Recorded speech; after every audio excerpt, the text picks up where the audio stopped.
Hello everyone, good evening. আশা করছি তোমরা ভালো আছো, আমিও ভালো আছি। আমার মুনমুন ব্লগে তোমাদের অনেক অনেক স্বাগত। তো এটা হচ্ছে গত রবিবারের ভিডিও। আমি শ্যুট করে রেখেছিলাম ঠিকই, কিন্তু এডিট করতে পারিনি আর আমি ভয়েস দিতেও পারিনি। তো তাই আজকে আমি ভিডিওটা দিলাম। তো দেখো, রবিবার দিন সকালবেলা ঘুম থেকে উঠে ফ্রেশ ট্রেশ হয়ে চা খেয়ে তারপর আমি জিনিসপত্র গোছাতে লেগে গেছি। এগুলো সব অনলাইন থেকে এসেছে, প্রচুর জিনিস। তো সেগুলো সব গুছিয়ে রেখে, আর এই যে ফালুদা, এটাকে কি তোমরা কেউ খেয়েছো? আমি তো ফার্স্ট টাইম খাবো। শরবত করে খেতে হয়। তারপর আমি ওইগুলো গুছিয়ে নিয়ে, আর কিছু কাজ ছিল, যেমন ঘর ঝাড় দেওয়া, মোছা, বাসন ছিল রাত্রের, সেগুলো সব ধুয়ে নিয়ে তারপর স্নান টান করে পুজো করে একেবারে চলে এলাম রান্নাঘরে।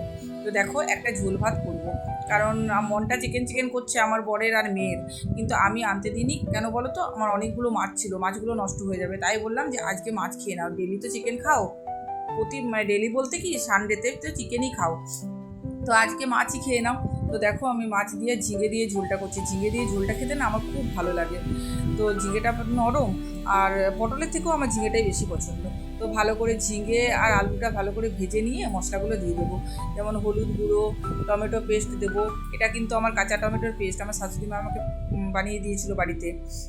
আগের ভিডিওতে আমি হয়তো বলেছি তোমাদেরকে, যারা আমার ভিডিও দেখো। তো দেখো, এরপর আমি মানে ইয়েটাও দিয়ে দিলাম, মশলাটাও দিয়ে দিলাম।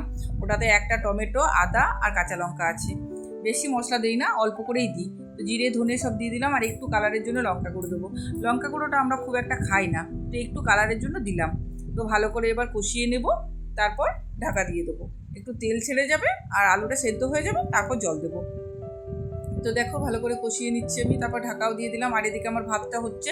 আজকে জানো তো, আমার রান্নার সেরকম চাপ ছিল না, কারণ আগের দিনের একটা সবজি আছে, মাছের তেল আছে, আর মেয়েকে একটা ডিম সেদ্ধ করে দেবো। ও তো মাছ মানে মাছের দেওয়া ঝোল খাবে না, ঝোল আলু ওর তুলে রেখে তারপর আমি মাছ দেবো, কারণ ওর মাছের গন্ধ হয়ে গেলে ও আর খেতে চায় না। তো দেখো, তারপর কিছু বাসন ছিল, সেগুলো সব এবার জল ঝরতে দেবো। এই তো কাজ, বলো, ছোটো রান্নাঘর, উপায় তো নেই, এইভাবেই করতে হয় কাজ। তো এইগুলো দিলাম, আর কিছু বাসন তো রেখে দিলাম যেগুলো জল ঝরে গেছিলো। আর আমি ওই কাজ করতে করতেই বাসন ধুয়ে নিই, যেহেতু মেড নেই, আমাকেই করতে হবে। তাই আমার মনে হয় যে কাজ করতে করতে যদি কিছু করে নিতে পারি, তাহলে আমার নিজেরই সুবিধা। তো দেখো, এই করতে করতে আমার মাছের মানে সবজিটাও রেডি হয়ে গেছে, আলুটা সেদ্ধ হয়ে গেছে। তো এবার একটু জল দিয়ে দেবো, একটু বেশি করেই জলটা দেবো, তাহলে পাতলা ঝোলটা খেতেই বেশি ভালো লাগে। তো এই দেখো, এরপর একটু ঢাকা দিয়ে দেবো, একটু ফুটে গেলে মেয়ের জন্য তুলে রাখবো। মেয়ের জন্য তোলার পরে মাছটা দেবো, মাছের গন্ধ হয়ে গেলে ও তো আর খাবে না। তো তাই দেখো, মাছ রেডিও হয়ে গেছে। এরপর একটু মেয়ের জন্য তুলে নিচ্ছি বাটিতে। ও খেতে কিন্তু খুব ভালোবাসে এই ঝোলগুলো, কিন্তু ওই মাছ দিয়ে দিলে খাবে না, তাই ভাবলাম যে তুলেই রেখে দিই। আর ওর জন্য আছে, ডাল আছে, সবই আছে। তো দেখো, মাছগুলো দিয়ে দিলাম এরপর। তো তারপর ফুটে গেলেই আমার ঝোল রেডি। এইদিকে ভাতও হয়ে গেছে, ভাতটাও দেখে নেব যে ভাতটা হয়ে গেছে। এই যে ভাতটাও হয়ে গেল। এবার ভাতটা ফ্যানটা ঝরিয়ে নিলেই আমার রান্না কমপ্লিট। তো চলো, আমি এবার খেতেও দিয়ে দিই আমার বরকে আর মেয়েকে। এই দেখো, মাছের তেল, একটা মিক্স ভেজ ছিল, আর মেয়েকে একটা ডিম সেদ্ধ করে দিয়েছি, ডাল, আর ওরা মিষ্টি দই নিয়েছি। দই তো আমাদের থাকেই, কোনোদিন টক দই, কোনোদিন মিষ্টি দই, অল্টারনেট করে থাকে আমাদের দইটা হাতে। তো দেখো, ওরা খেয়ে নিচ্ছে, আমার মেয়েও খেয়ে নেবে, ও ক্যামেরার সামনে আসতে চায় না। তারপর আমিও বসে গেলাম।